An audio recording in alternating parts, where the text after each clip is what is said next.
ഇപ്പോൾ കാസർഗോഡ് ജാഗ്രതാ മുന്നറിയിപ്പുണ്ട്. അതിതീവ്ര മഴ മുന്നറിയിപ്പാണ്, റെഡ് അലേർട്ടാണ് നൽകിയിട്ടുള്ളത്.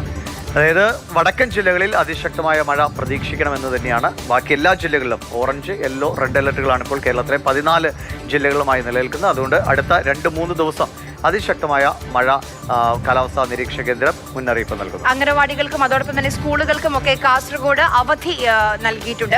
അത് മാത്രമല്ല, ഈ പല വിനോദസഞ്ചാര കേന്ദ്രങ്ങളും കാസർഗോഡ് ജില്ലയിൽ ഈ ഒരു മുൻകരുതലിന്റെ ഭാഗമായി റെഡ് അലർട്ട് നൽകിയ പശ്ചാത്തലത്തിൽ അടയ്ക്കുകയും താൽക്കാലികമായി ഇപ്പോൾ അടയ്ക്കുകയും ചെയ്തിട്ടുണ്ട്. സാരംഗ് സുരേഷ് നമുക്കൊപ്പം ഏറ്റവും പുതിയ വിവരങ്ങളുമായി ചേരുന്നുണ്ട്. കാസർഗോഡ് നിന്ന് സാരംഗ്, നമ്മൾ രാവിലെ സംസാരിക്കുമ്പോൾ മഴ മാറി നിൽക്കുകയായിരുന്നു. ഇപ്പോഴത്തെ സാഹചര്യം എന്താണ് സാരംഗ്? ആര്യ, മുന്നറിയിപ്പുകൾക്ക് അനുപാതികമായ തരത്തിലുള്ള ഒരു മഴ ഇപ്പോഴും കാസർഗോഡ് ജില്ലയിൽ ലഭിച്ചിട്ടില്ല എന്നത് തന്നെയാണ് യാഥാർത്ഥ്യം. നമ്മളിപ്പോൾ ഉള്ളത് മലയോര മേഖലയിലാണ്. ഇവിടെ വളരെ നേരിയ തരത്തിൽ ചെറിയ ചാറ്റൽ മഴ മാത്രമുണ്ട്. ചെറിയ തോതിലുള്ള കാറ്റും അനുഭവപ്പെടുന്നുണ്ട്. എന്നാൽ കാസർഗോഡ് നഗരത്തിനെ സംബന്ധിച്ചും കാഞ്ഞങ്ങാട് നീലേശ്വരം മേഖലകളെ സംബന്ധിച്ച് മഴ പൂർണ്ണമായും മാറി നിൽക്കുന്ന ഒരു സാഹചര്യമാണ്. ഈ ഒരു പ്രദേശത്തും യാതൊരു തരത്തിലുള്ള മഴക്കെടുതികളൊന്നും തന്നെ റിപ്പോർട്ട് ചെയ്തിട്ടില്ല. എന്നാൽ വലിയ തോതിലുള്ള ജാഗ്രതാ നിർദ്ദേശം ഇപ്പോഴും നിൽക്കുന്നുണ്ട്.